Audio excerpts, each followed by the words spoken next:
eventually they were able to revitalize the global economy. We have to make sure that this has to be confronted together.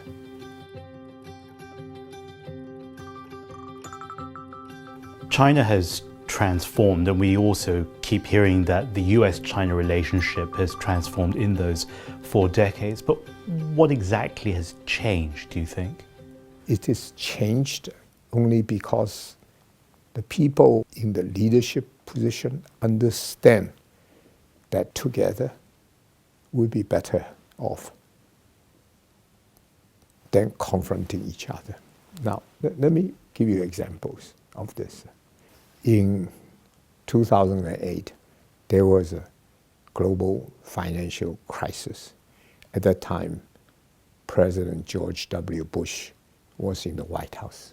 He wanted to gather the countries around the world to come to Washington to talk about the difficulties the world is facing because of the financial crisis.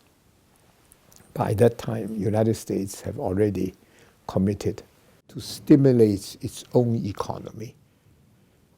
Because if the American economy starts moving again, the rest of the world would benefit. But he figured it's not enough. So he telephoned Mr. Hu Jintao, the president of China by then, and Hu Jintao actually flew over to Washington at his suggestion and joined together.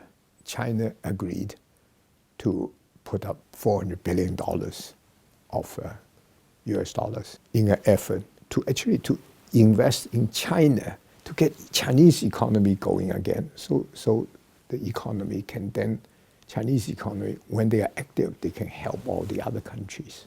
So America and China both together doing these things, eventually they were able to revitalize the global economy. Now, that's a good example of the two guys coming together. They deliberately came together. They make things happen. And if it's only one country doing it, I think would have been very tough. You've given the example of the global financial crisis in 2008. Are there other examples where the two countries got together, worked together, and collaborated? A few years later, Mr. Obama and Mr.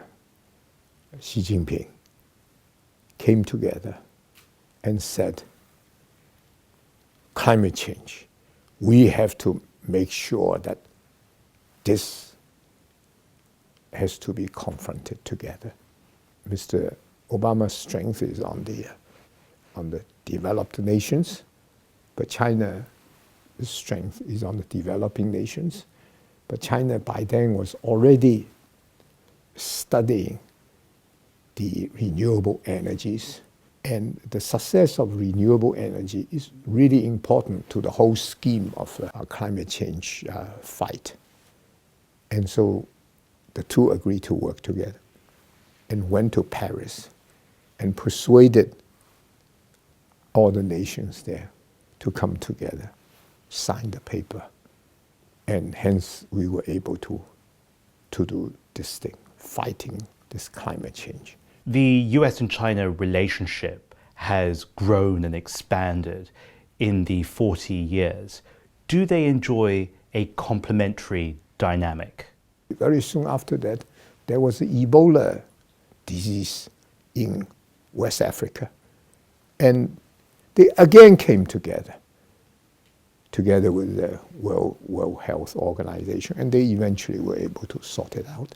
So all I'm trying to say is that think about the two countries working together and think about what other things we can do together.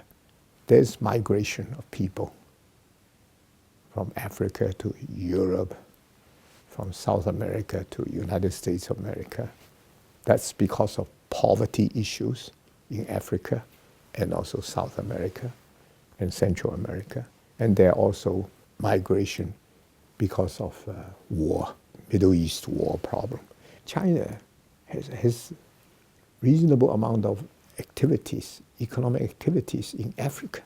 Now, if they can help to accelerate the health of the economy in these African nations, and they are growing at 7% and so on and so forth, people do not want to move away from their home to find another country to go to, because they like to stay home, but provided there is a life, there is a future.